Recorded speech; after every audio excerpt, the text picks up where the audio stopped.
Tudo bem com vocês? Prontinhos para a nossa aula de hoje?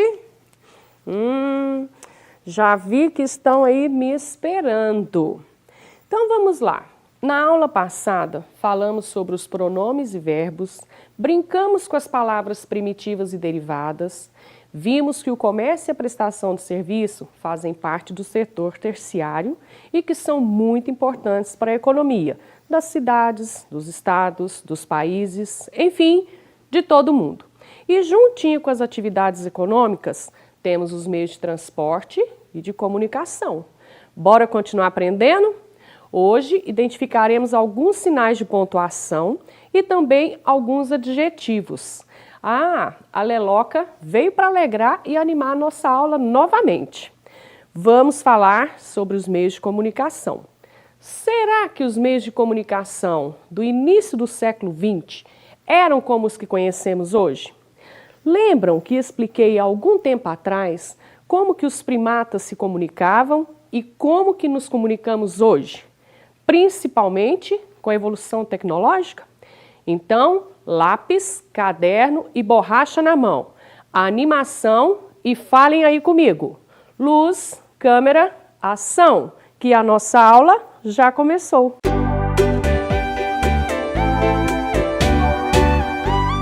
Para começar a aula bem animada, eu fiz um pequeno texto onde os sinais de pontuação ficam preocupados por estarem sendo esquecidos pelas pessoas, principalmente vocês, estudantes.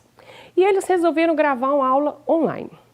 Esse pequeno texto tem a participação de alguns alunos da minha turma, com seus irmãos, amigos e também os filhos da professora Renatinha, minha amiga. Agradeço de coração a participação ilustre de cada um de vocês. Bora assistir? Os sinais de pontuação resolveram fazer uma aula de apresentação, pois perceberam que atualmente os estudantes não lembram de usá-los ou usar corretamente quando precisam fazer uma produção de texto. Então, combinaram de fazer uma aula de apresentação. Aula online, é claro. Devido ao momento de isolamento, combinaram um horário e assim a aula se iniciou. Oi, eu sou a vírgula. Eu tenho uma função muito importante nos textos. Indico uma pequena pausa ou sirvo para separar palavras ou expressões. Por exemplo, existem vários meios de comunicação, tais como telefone, jornal, revista, TV. Olá, moçada! Nós somos 3 irmãos e indicamos dúvidas, incertezas ou suspensão de pensamento. Somos chamadas de reticências. Por exemplo, estamos sem internet e ficamos... Sou o ponto de interrogação. Sou usado no final das frases. Interrogativos. Vivo fazendo perguntas. Exemplo, você sabe qual é o meio de comunicação mais utilizado hoje em dia? Que dia é hoje? Hoje somos 2 pontos. Somos gêmeos e todos nos usam antes de uma citação ou enumeração. Por exemplo, mamãe pediu, desliguem a TV. Oi, meu nome é Travessão. Eu sou usado em diálogos com 2 ou mais pessoas. Sirvo também para destacar palavras ou expressões. Exemplo, como você se chama? Eu me chamo Rafael. Olá, eu apareço sempre no final das frases ou dos textos para indicar que acabou. Sou o ponto final. Exemplo, a aula terminará em meia hora. Olá, moçada! Somos a dupla mais simpática da pontuação. Somos o ponto e vírgula. E indicamos uma pausa maior que a vírgula. Por exemplo, uns estudam, outros só brincam. Queridas crianças, eu sou ponto de exclamação. Gosto de admirar tudo que vejo. Sirvo também para indicar espanto e tristeza. Por exemplo, que ótima aula! Viva! Hoje é sexta-feira! Ah, não podemos nos encontrar hoje. Acredito que agora os sinais de pontuação ficaram mais tranquilos e felizes, pois explicaram a importância de cada um deles. Assim, os estudantes com certeza lembrarão de usá-los corretamente a partir de agora, quando forem criar frases ou escrever uma bela produção de texto. Até mais, estudantes! Ficou muito legal, não foi? Emocionante ouvir a voz dessa galerinha. E agora eu pergunto a vocês, quais os sinais de pontuação que estavam presentes nessa reunião? Vírgula, qual mais? Ponto de interrogação, ponto de exclamação, o travessão, que muitos esquecem, né, moçada? As aspas, os dois pontos, as reticências, costumo falar que são as trigêmeas, né? E ponto final e ainda ponto e vírgula, certo? Ok, agora eu quero fazer uma brincadeira com vocês e ao mesmo tempo vamos estar fazendo uma atividade. Vamos lá? Vocês vão observar os sinais de pontuação que apareceram na história. E agora, com o seu lápis e caderno aí, vocês anotam para mim. A letra, você coloca o nome do sinal. E o número, qual é a função desse sinal. Vou dar um tempinho para você fazer essa enumeração. Qual é a função da vírgula? Letra A com o número. Vamos lá, moçada. Estou marcando o tempo para você fazer essa ligação. Já já eu mostro o outro slide com o restante dos sinais. Vamos lá, fazendo aí.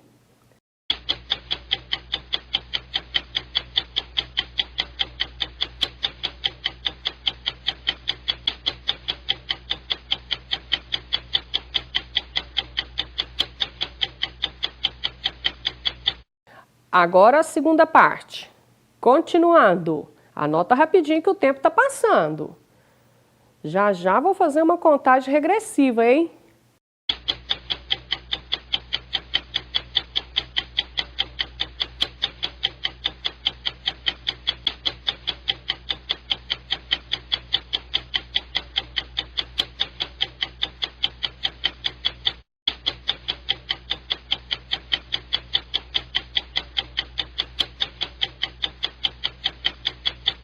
Pronto? O tempo acabou, ó. Presta atenção que eu vou fazer uma contagem regressiva. 10, 9, 8, 7, 6, 5, 4, 3, 2, 1. Pronto, tempo esgotado. Então vamos à correção. A vírgula indica uma pequena pausa ou separar palavras ou expressões. Então, A3. Letra B. O ponto de interrogação indica o quê? Uma pergunta. Está sempre fazendo as perguntas. Então, com o número 4. Letra C. 2 pontos. Indica o quê? São usados sempre antes de uma citação ou enumeração. Letra D. As aspas indicam o quê? Citações ou chamam a atenção numa palavra ou expressões. Continuando, letra E. Reticências, que indicam dúvida, incerteza ou suspensão do pensamento. No número 7. Letra F. Ponto de exclamação, que vai sempre indicar, alegria, surpresa. Então, está no número 8. Letra G, travessão. Esse que vocês adoram esquecer na hora de fazer produção de texto. Vem sempre antes de um diálogo. Está com o número 6. E o H? Sempre indica uma pausa maior que a vírgula. Está escrito no número 9. E a letra I, o ponto que chega para acabar com qualquer coisa, seja confusão, seja festa, seja alegria. É o ponto final, que está descrito no número 5. Vamos ver aí quem acertou? Quem acertou? Recebam as palmas! Ai, eu adorei fazer essa brincadeira. E vocês aí de casa, gostaram?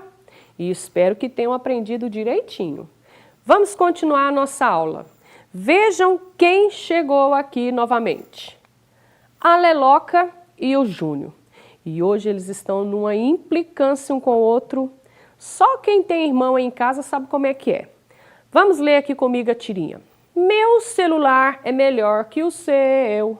O meu é mais bonito do que o seu. Meu celular gasta menos bateria que o seu. O meu celular é facílimo de mexer. A tela do meu celular é maior que a sua. Meu teclado é menor que o seu.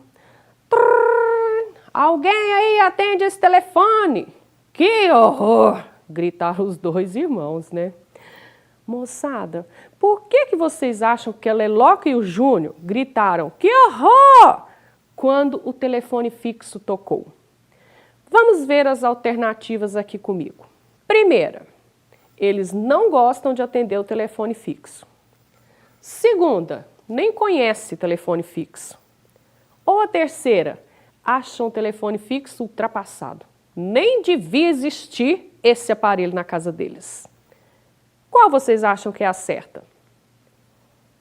Isso mesmo, moçada. Esses dois supermodernos irmãos acham que o telefone fixo é ultrapassado, que não devia nem existir. Tanto que eles estão discutindo pela qualidade do celular deles. Aí vamos fazer uma pequena viagem nos meios de comunicação. Como eu já perguntei em outra aula, eu vou perguntar novamente.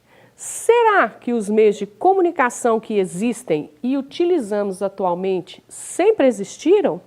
Ou também evoluíram, assim como os meios de transporte, as atividades econômicas, cidades, países, até nós mesmos, né? Vamos ver a história e a origem dos meios de comunicação, que eles surgiram com a necessidade humana de se expressar. Na pré-história, a arte rupestre, desenhos primitivos dentro das cavernas ou grutas, já aponta essa importância na vida dos homens. Desde o surgimento da escrita e do alfabeto, o homem vem desenvolvendo maneiras de expandir o conhecimento e criar uma cultura humana. Isso é justamente o que nos difere dos animais, ou seja, criação de uma cultura gerada pela comunicação humana. As espécies animais não possuem uma linguagem que permite criar culturas, crenças e tradições que serão passadas de geração em geração. Entendido? Foram séculos de desenvolvimento até chegarmos ao ponto de comunicação que temos hoje. Inclusive, eu trouxe um vídeo bem legal que conta a história dos meios de comunicação. Aposto que vocês vão gostar muito. Vejam só. Séculos atrás, uma informação podia levar meses para chegar a lugares muito distantes um do outro, por exemplo, de um país da Europa até o Brasil. Atualmente, uma notícia divulgada em nosso país pode ser imediatamente conhecida por qualquer pessoa em praticamente qualquer lugar do mundo. Isso é possível devido ao desenvolvimento tecnológico dos meios de comunicação. No passado, por ser um país de dimensões continentais, o Brasil enfrentava a lentidão na circulação de informações. À medida que os meios e a tecnologia de comunicação foram se desenvolvendo, essa situação melhorou muito. Pessoas, empresas e órgãos do governo de diversas partes do país passaram a interagir com maior facilidade e rapidez. Isso mostra a importância dos meios de comunicação para a integração nacional. Para receber e enviar mensagens, há vários meios de comunicação. As cartas, os e-mails e o telefone, por exemplo, são importantes meios de comunicação pessoal. Existem ainda meios de comunicação como o rádio, a televisão, a internet e os jornais, que possibilitam enviar mensagens para um grande número de pessoas ao mesmo tempo. Esses são os meios de comunicações de massa. O jornal impresso existe no Brasil desde o início do século XIX. Há jornais que circulam no país inteiro e outros em apenas alguns municípios ou mesmo em bairros. O jornal impresso foi o primeiro meio de comunicação de massa do Brasil. Devido ao desenvolvimento de outros meios de comunicação, discute-se hoje se o jornal impresso continuará a existir. A internet, por exemplo, consegue fornecer informações imediatamente, o que os jornais impressos não são capazes de fazer. O rádio é outro meio de comunicação de massa tradicional, utilizado no Brasil desde a época de 1920. Nesse período e nas décadas seguintes, era comum as famílias se reunirem para ouvir radionovelas e noticiários. Atualmente, o rádio é bastante usado para a transmissão de notícias e de músicas. A televisão teve início no Brasil nos anos de 1950. Porém, ela só se popularizou a partir da década de 1970, porque era um eletrodoméstico muito caro na época. Hoje, ela é o principal meio de comunicação de massa do Brasil. Isso se deve à sua capacidade de transmitir programas artísticos, informativos e educativos, utilizando imagens e som para praticamente todo o território brasileiro. O telefone foi inventado em 1876 e chegou no Brasil ainda no século XIX. Naquela época, só um número muito pequeno de pessoas podia ter acesso a essa inovação. Em geral, é isso que costuma acontecer quando surge uma invenção. O produto é inicialmente caro e acessível apenas a poucos que podem pagar por ele. Atualmente, no Brasil, o telefone é acessível à maioria da população. Os celulares começaram a ser utilizados no Brasil no início da década de 1990. Desde então, a quantidade de telefones móveis em uso no país vem crescendo. Hoje, a grande parte dos aparelhos disponíveis no mercado tem múltiplas funções. Além da ligação telefônica, é possível navegar pela internet, assistir a canais de televisão, ouvir estações de rádio, fotografar, produzir vídeos e muitas outras aplicações. A internet é uma rede que interliga aparelhos como computadores e celulares e funciona por meio de cabos, antenas ou satélites, que possibilitam enviar e receber dados. Pessoas das mais diversas partes do mundo acessam a internet. Pela internet é possível trocar mensagens, interagir em redes sociais, ler notícias, fazer pesquisas, participar dos jogos com pessoas de vários lugares ao mesmo tempo, comprar e vender produtos e serviços, assistir vídeos e muitas outras coisas. Perceberam a evolução dos meios de comunicação, moçada? E atualmente, um dos meios de comunicação mais utilizados é, sem dúvida, a internet. Concordam comigo? A internet é a rede mundial de computadores que interliga pessoas de todos os continentes. O desenvolvimento econômico, político, social e cultural das sociedades contemporâneas, desde os anos de 1990, se deve essencialmente a essa revolução e evolução dos meios de comunicação, assim como o desenvolvimento das TICs, tecnologias de informação e da comunicação, particularmente dos computadores e da internet. O fácil acesso que o próprio mercado impulsiona com a diversidade de produtos e preços possibilitam a população a comprar e a constante atualização desses mesmos produtos. Entendido? Agora pensa, moçada, se desse uma pane mundial e a internet de todo mundo parasse de funcionar. Como que seria? Provavelmente uma catástrofe mundial. Melhor nem pensar nessa hipótese, né? Mas vamos lá. Graças a essa evolução, revolução dos meios de comunicação e principalmente com essa pandemia mundial, esse isolamento que está acontecendo, nós temos a internet para matar a saudade de quem está longe e não podemos visitar. E eu e o professor Ronaldo podemos estar aqui toda quarta e sexta-feira trazendo um pouquinho de conhecimento para vocês, para que não fiquem totalmente isolados das nossas escolas. Enfim, graças à tecnologia, estamos vencendo essa pandemia, cumprindo direitinho as medidas de prevenção e proteção, né, moçada? Estão todos quietinhos em casa, né? E assim, ainda podemos conversar com quem a gente gosta e não podemos estar juntos. Ainda! Logo, logo vamos estar, se Deus quiser, certinho? Agora vamos voltar lá na tirinha da Leloca. Observem que ela e o Júnior estão discutindo.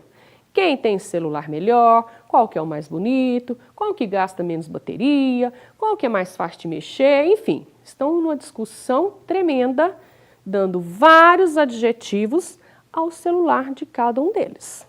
E claro, ambos querem ter o melhor dos melhores dos celulares. Coisas que irmão adora fazer com a gente, não é? Quem tem irmão sabe o que eu estou falando. Agora vamos ver lá.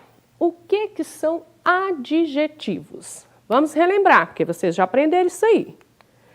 Adjetivos são palavras que qualificam, caracterizam um objeto, uma pessoa, enfim, um substantivo.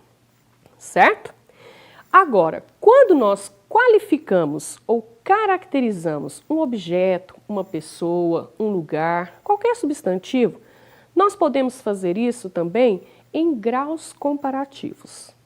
Como assim, professora? Isso mesmo.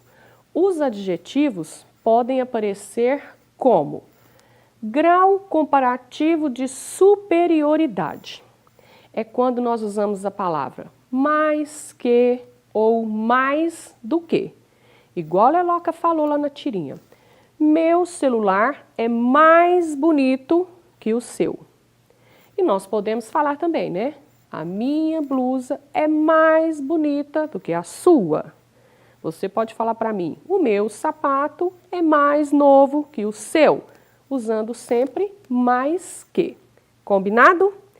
Agora, quando usamos palavra para menos, estamos qualificando na inferioridade. Menos que ou menos do que. Igual o Júnior falou. O meu celular gasta menos bateria do que o seu. E você pode usar para qualificar vários adjetivos. O meu carro gasta menos do que o seu. Entendido? Usando sempre a palavra menos.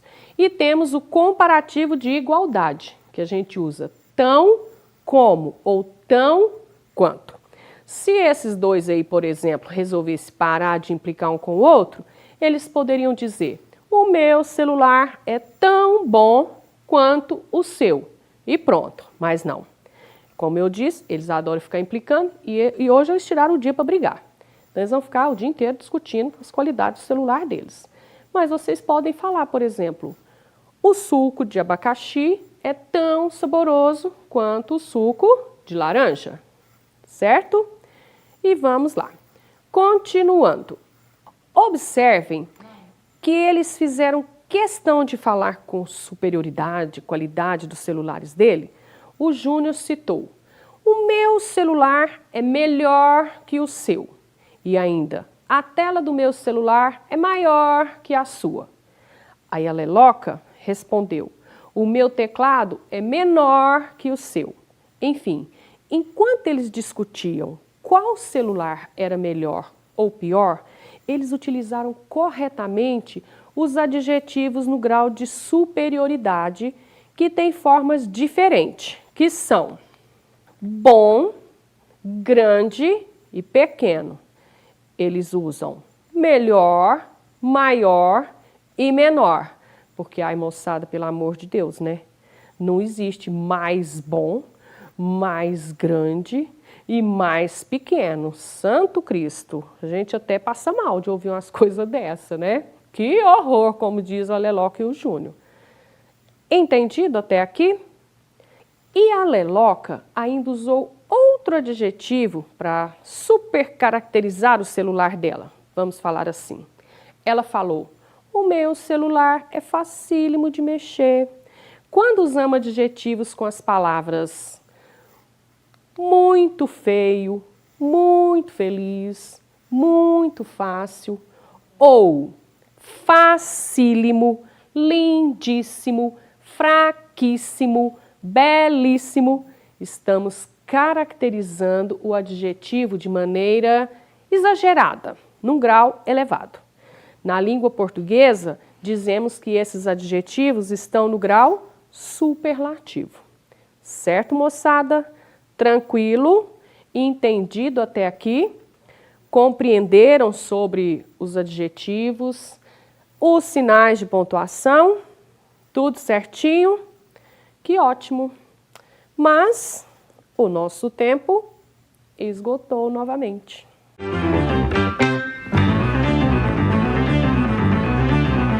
Certinho, moçada? Espero que tenham gostado da aula de hoje, que tenham entendido direitinho a função de cada sinal de pontuação. Moçada, é importante saber usar os sinais de pontuação, seja na escrita ou na hora que você for fazer uma leitura. Porque, olha, por incrível que pareça, tem menino que começa a ler um livro, ele sai atropelando a vírgula, o ponto, os 2 pontos, não sabe nem para que está ali. E principalmente, quando vai escrever um texto, começa a conversar com um, conversar com o outro, e o travessão, ó, coitado, nem sabe que existe. Então, muita atenção ao utilizar os sinais de pontuação. Que assim como a acentuação, que vocês já aprenderam, é importante. Senão as palavras ficam sem o significado correto, ok? Falamos sobre os adjetivos e também os graus dos adjetivos, que é importante vocês saberem usar. O mais que, menos que, tão que, combinado? E perceberam que os meios de comunicação evoluíram e que são importantes em nossas vidas, no nosso dia a dia, certinho? Então, bora curtir essa sexta-feira maravilhosa que só está começando? Mas não se esqueçam de fazer as atividades disponibilizadas no portal da Prefeitura e as atividades disponibilizadas lá na sua escola, ok? Leiam, façam tudo com muita atenção, muito capricho. Beijo, beijo, tchau, tchau. Até a nossa próxima aula.